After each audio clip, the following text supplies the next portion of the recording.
కాలం ఎప్పుడు ఒకేలా ఉండదు, గుర్తుపెట్టుకోండి. కాలం చేతిలో అందరూ కీలుబొమ్మలే. అహంకారంతో మాట్లాడిన వాడిని మాట రాకుండా చేసేస్తుంది. మాట లేకుండా భరించిన వాడికి గొంతు ఇస్తుంది. డబ్బుతో విర్రవీగిన వాడిని దిక్కు లేకుండా చేస్తుంది. దిక్కులేని వాడికి తోడుగా నిలబడుతుంది.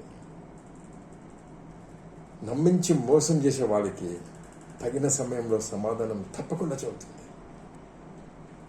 ఈ జన్మలోనే నమ్మి మోసపోయిన వాడి కన్నీళ్లు తుడుస్తుంది. అది కూడా ఈ జన్మలోనే.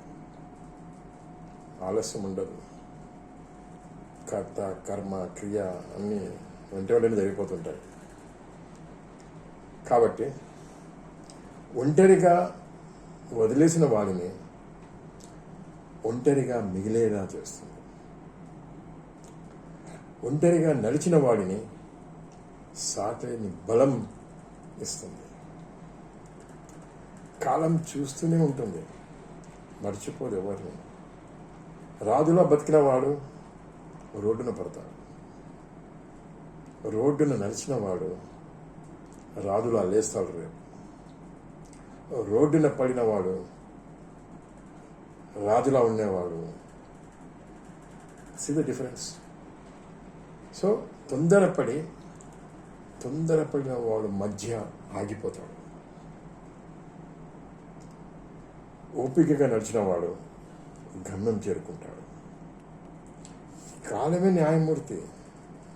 That's all. తీర్పు తప్పదు ఎవరికి.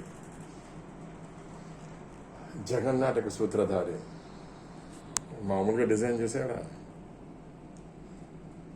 So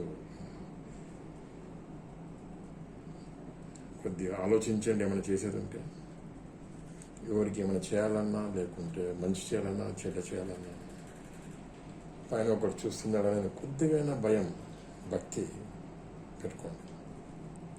it's all noticeable by God almighty. Okay, be aware.